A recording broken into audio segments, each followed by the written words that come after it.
Hi friends, कैसे हैं आप सब। एक बार फिर से स्वागत है आपका मेरे यूट्यूब चैनल पर प्रैक्टिकल एस्ट्रोलॉजी विद रवीन पुरोहित में।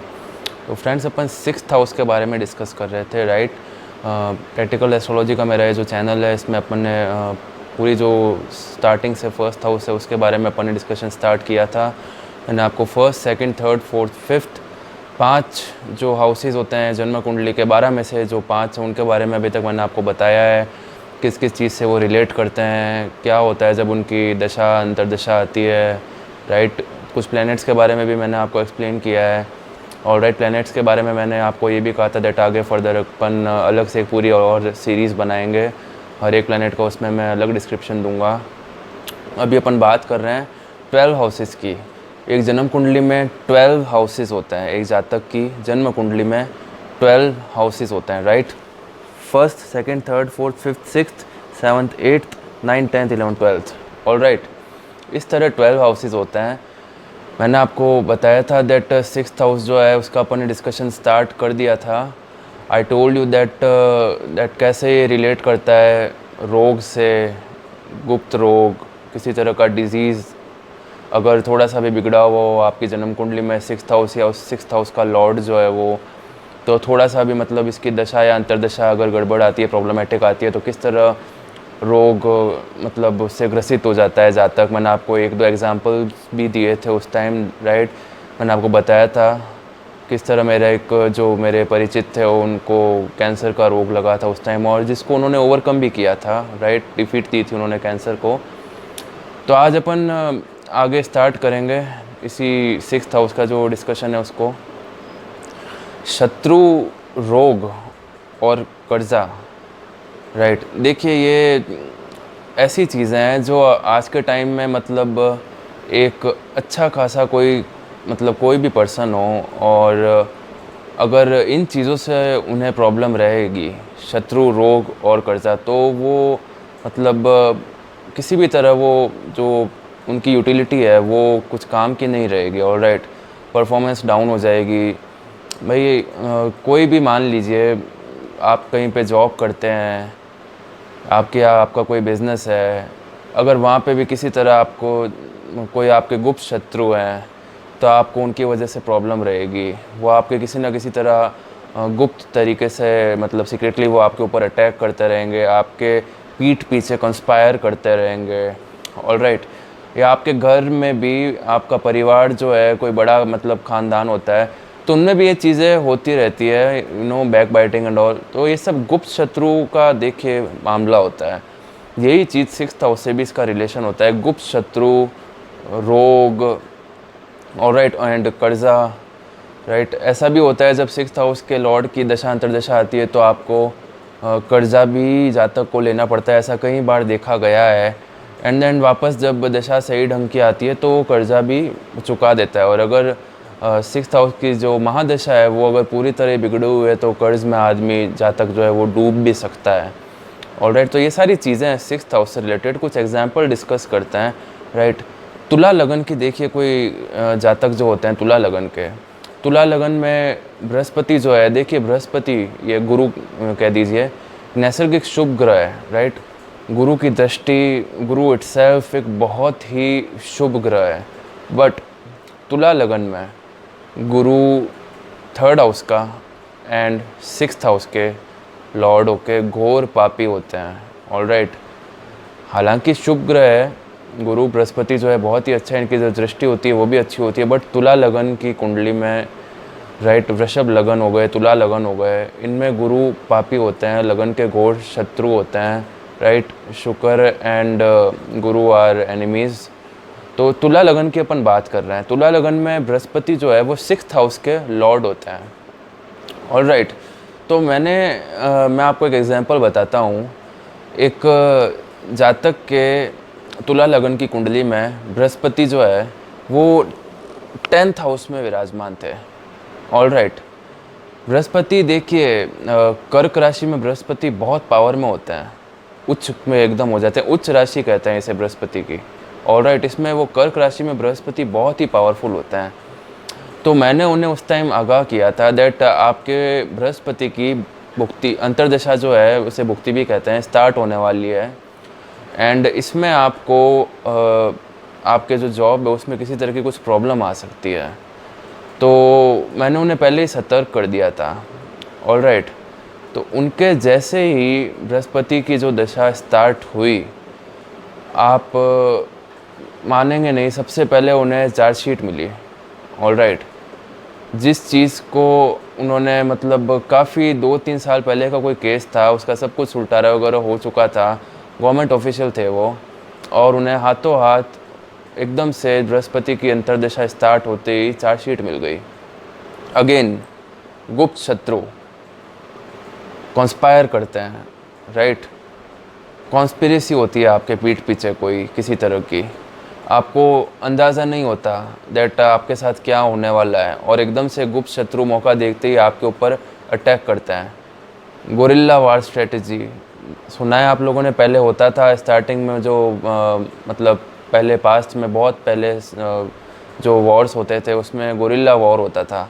कहीं पे लोग सेना जो है, सेना की वो टुकड़ी जा रही है एंड एकदम से उस पर मतलब छापा मार अटैक कहते थे उसको, छापा मार अटैक हो जाता था। एकदम से अटैक करना मतलब जब आपका जो एनिमी है उससे कुछ अता पता ही नहीं है कि आप वो उसके ऊपर आप अटैक करने वाले हो, राइट। इस तरह का अटैक। अगर 6th हाउस का लॉर्ड पाप कर्तरी में हो, बुरी तरह बिगड़ा हुआ हो, राइट। देखिए जो ये 6th हाउस के लॉर्ड हो गए, 8th हाउस के हो गए, ये सब क्या ज़्यादा कुंडली में, जन्म कुंडली में पावर में नहीं होने चाहिए। अगर ये जितना ज़्यादा पावर में होंगे उतना ही ज़्यादा जातक का बिगाड़ा करते हैं अपनी दशा अंतर्दशा में। ऑलराइट, उन्हें चार्जशीट फेस करनी पड़ी, उसके उन्हें सवाल जवाब उनसे वो करने पड़े, ट्रांसफ़र फेस करनी पड़ गई उनको। ऑलराइट, तो ये सारी देखिए चीज़ें होती है। अच्छा, शत्रु की बात करें अगर अपन देखें तो मेरे एक और परिचित हैं, आपको एक और एग्जांपल बताता हूँ। मिथुन लगन की उनकी कुंडली है, राइट। मिथुन लगन की उनकी कुंडली है। मिथुन लगन में 6th हाउस का जो लॉर्ड होता है वो मंगल होता है। ऑलराइट, तो अब भाई मंगल जो है वो उनके 12th हाउस में विराजमान थे। ध्यान दीजिएगा, 12th हाउस में उनके मंगल विराजमान हो गए, 6th हाउस का लॉर्ड हो गए। मिथुन लगन की उनकी कुंडली थी। अब मिथुन लगन में मंगल जो है वो 6th हाउस का लॉर्ड होता है, घोर दुश्मन होता है। 6th हाउस का लॉर्ड एंड 11th हाउस का लॉर्ड मंगल होता है मिथुन लगन में। अपनी दशा अंतर्दशा में कमाई तो देते हैं, लेकिन रोग के साथ, कभी कभी शत्रुओं के अटैक के साथ कमाई देते हैं, no doubt, because 11th house के लॉर्ड है। लेकिन इन सब चीज़ों के साथ अब उनके 12th हाउस में मंगल विराजमान हो गए। ऑलराइट, अब वो डायरेक्टली उनकी जो नज़र है मंगल की, वो अपने 6th हाउस को वो देख रहे हैं। मंगल 12th हाउस में विराजमान होके अशुभ भाव के मालिक अगर अपने ही भाव को देखते हैं, अशुभ भाव के जो लॉर्ड हैं वो अगर अपने ही भाव को देख लेते हैं डायरेक्टली, तो वो उस चीज़ का बढ़ावा ही करते हैं। ऑलराइट, अशुभ भाव है, शत्रु, रोग, कर्जा, उसका लॉर्ड खुद देख रहा है अपने भाव को, तो वो उसका इफ़ेक्ट उल्टा बढ़ाएगा ही। जो उसकी नेगेटिविटी है वो और ज़्यादा इंक्रीज़ होगी। तो उन्हें मतलब सब कुछ ठीक चल रहा होता है और किसी ना किसी तरह की कॉन्स्पिरेसी, गुप्त शत्रु मौका देखते ही अटैक कर देते हैं। बहुत उनको प्रॉब्लम फेस करनी पड़ती है। तो इसका इलाज क्या हो सकता है? ये मंगल जो है उनकी चीज़ों का आप दान करो। उनको मैंने यही कहा दैट आप मंगल की चीज़ों का दान करो। लाल चीज़ें हो गई, प्राकृतिक लाल तरह की, लाल रंग की जो चीज़ें हैं उनका दान कीजिए, राइट। स्पेशली लाल रंग को अवॉइड कीजिए, जो मंगल का एकदम कारक मतलब होता है, रेड कलर। ऑलराइट, तो देखिए ये सारी चीज़ें हैं जो किस तरह मतलब जो अपना नेगेटिविटी है ग्रहों की एकदम से बढ़ जाती है। तो मैंने आपको ये भी बताया था दैट कुंडली का फर्स्ट त्रिक भाव, राइट, 6th हाउस होता है। ये सब अशुभ भाव होते हैं, त्रिक भाव जो होते हैं, 6th, 8th, 12th, राइट। आगे अपन 8th और 12th के भी डिस्कशन करेंगे हाउसेस के। अभी 6th हाउस के बारे में मैं आपको बता रहा हूँ। एक और छोटा सा एग्जाम्पल लेते हैं, धनु लगन की कुंडली। धनु लगन में 6th हाउस के लॉर्ड जो होते हैं वो शुक्र होते हैं, राइट। अब शुक्र सबसे ज़्यादा पावर में अपनी उच्च राशि में कहाँ होते हैं? मीन राशि में। ऑलराइट, तो धनु लगन की कुंडली हो गई 9, 10, 11, 12, राइट। ये राशियों के नंबर है। अगेन मैंने आपको पहले भी बहुत वीडियोस में बताया हुआ है, 9 धनु राशि का नंबर होता है। अगर यहाँ पे 9 लिखा हुआ हो किसी जन्म कुंडली में तो वो धनु लगन की कुंडली होती है। ऑलराइट, तो 4th हाउस में आता है 12 नंबर, राइट। 12 नंबर राशि मीन राशि, जिसमें शुक्र उच्च के होते हैं, सबसे ज़्यादा पावर में होता है। अगेन 6th हाउस का लॉर्ड है, घोर अशुभ हुए धनु लगन में रोग देने की परम क्षमता रखते हैं शुक्राचार्य धनु लगन की कुंडली में।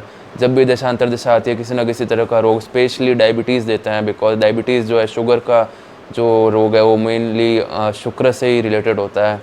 ऑल राइट, तो धनु लगन की कुंडली में 6th हाउस के लॉर्ड शुक्र सबसे पावर में होकर अपनी उच्च राशि में 4th हाउस में विराजमान हो गए। ऑल राइट, अब उन जातक को मतलब प्रॉपर्टी के इतने डिस्प्यूट झेलने पड़ेंगे, इतने डिस्प्यूट कि मतलब उनको रातों को नींद नहीं आएगी जब उनकी दशा या अंतर्दशा स्टार्ट होगी इसके 6th हाउस के लॉर्ड की। या और पारिवारिक क्लेश, लड़ाई झगड़े, मतलब रोज़ के घर में आपस में घर वालों से ही पारिवारिक क्लेश होना, ये सब चीज़ें जो है शुक्र जो है वो क्रिएट करेगा अपनी दशा अंतर्दशा में। ऑल राइट, तो इसके लिए उन्हें शुक्र की शांति करवानी पड़ेगी, शुक्र की चीज़ों का दान करना पड़ेगा। पिंक कलर का या क्रीम कलर की चीज़ें जो होती है ना, मोस्टली पिंक कलर की चीज़ें, उनका उन्हें जो है वो दान करना पड़ेगा। और भी शुक्र के जो पाठ होते हैं, पूजा होती है, ये सब उन्हें मतलब करनी पड़ेगी अगर उन्हें इसका जो इफ़ेक्ट है वो कम करना है। ऑल राइट, तो मैंने आपको बताया दैट गुप्त शत्रुओं का कैसे 6th हाउस से रिलेशन होता है। एंड इसकी दशा अंतर्दशा आते ही अगर थोड़ा सा नेगेटिव वे में विराजमान हो 6th हाउस या 6th हाउस के जो लॉर्ड हैं, तो किस तरह आपके पीठ पीछे कॉन्स्पिरेसी होती है, लोग कंस्पायर करते हैं आपके पीठ पीछे, और थोड़ा सा ही टाइम गड़बड़ आते ही वो आपके ऊपर अटैक कर देता है। ऑल राइट, रोग के बारे में भी मैंने आपको लास्ट वीडियो में समझाया था दैट किस तरह एकदम रोग से पीड़ित हो जाता है जातक। ऑल राइट, अच्छा कर्जे की बात करें तो कर्जा भी देखिए लेना पड़ता है, कभी कभी कर्जे का भी 6th हाउस से रिलेशन होता है। ऑल राइट, तो अगर लेकिन टाइम सही है, 6th हाउस का लॉर्ड ज़्यादा पावर में ना हो, तो जातक जो है उस कर्जे को रीपे भी कर देता है, उसका पेमेंट हो जाता है, वो रीपे कर देता है, कर्जा भी चुका देता है वो सही टाइम आते ही। या 6th हाउस का लॉर्ड अगर ज़्यादा पावर में ना हो, कोई लोग ज़िंदगी भर कर्जे में डूब जाते हैं, उनका डेफिनेटली 6th हाउस से कुछ ना कुछ रिलेशन होता है। राइट, तो बात नेगेटिविटी की बहुत बात हो गई, अब बात करते हैं थोड़ी पॉजिटिविटी की। देखिए कोई भी शुभ ग्रह का गोचर ट्रांजिट जो होता है, प्लानिटरी ट्रांजिट, राइट, जब मान लीजिए कोई भी आपका जैसे 1st हाउस का लॉर्ड है, उसका ट्रांजिट हो गया 6th हाउस में, वो ट्रांजिट करता करता 6th हाउस में आ गया। ग्रह हमेशा ट्रैवल करते रहते हैं सोलर सिस्टम में, ये चीज़ आप जानते ही हैं। ऑल राइट, तो प्रतियोगिता का भी देखिए 6th हाउस होता है, कंपटीशन का। तो ऐसा पॉसिबल है कि जातक उस टाइम अगर कोई कंपटीशन एग्ज़ाम दे रहे हैं और उनके कोई शुभ ग्रह उनकी जन्म कुंडली में, जिसकी दशा या अंतर्दशा भी चल रही हो बाई चांस, उसका ट्रांजिट हो जाता है 6th हाउस में, तो 80 to 90% चांस होता है कि उस कंपटीशन एग्ज़ाम को वो क्लियर कर लेंगे। अगर वो कंपटीशन एग्ज़ाम दे रहे हैं या किसी तरह का स्पोर्ट्स में भी कंपटीशन होता है, या कहीं पे उनका इंटरव्यू है, राइट, इंटरव्यू कहीं पे फेस करने जा रहे हैं, और इस तरह का कोई मतलब प्लानिटरी ट्रांजिट हो जाता है by chance positive, 6th house में कोई पॉजिटिव ग्रह का प्लानिटरी ट्रांजिट गोचर हो जाता है, तो वो उन्हें जीत दिला देता है। राइट, उस कंपटीशन में वो विक्ट्री मतलब उन्हें दिला देता है। ऑल राइट, तो देखिए ये सारे मतलब चीज़ें हैं 6th हाउस से रिलेटेड। शत्रु, रोग, कर्जा, इन 3 चीज़ों का आप ध्यान रखिएगा बहुत, इनसे रिलेट करता है 6th हाउस। एंड समटाइम्स प्रतियोगिता, कंपटीशन ऑल्सो। ऑल राइट, तो आशा करता हूँ आपको मेरा आज का वीडियो समझ आया होगा। अपन एक जन्म कुंडली के 6 हाउसेस के बारे में, 6 ग्रहों के बारे में अपन डिस्कस कर चुके हैं। जन्म कुंडली के 6 भाव, इनके बारे में अपन डिस्कस कर चुके हैं। ऑल राइट, अब जो नेक्स्ट जो अपन वीडियो बनाएंगे, जो नेक्स्ट अपलोड मैं करूँगा, उसमें एक नया टॉपिक स्टार्ट करेंगे 7th हाउस के बारे में। आशा करता हूँ आपको कोई प्रॉब्लम ना आई होगी समझने में। अगर आपको किसी भी तरह का कोई डाउट हो, you can ask me in the comment section, definitely I will reply to you.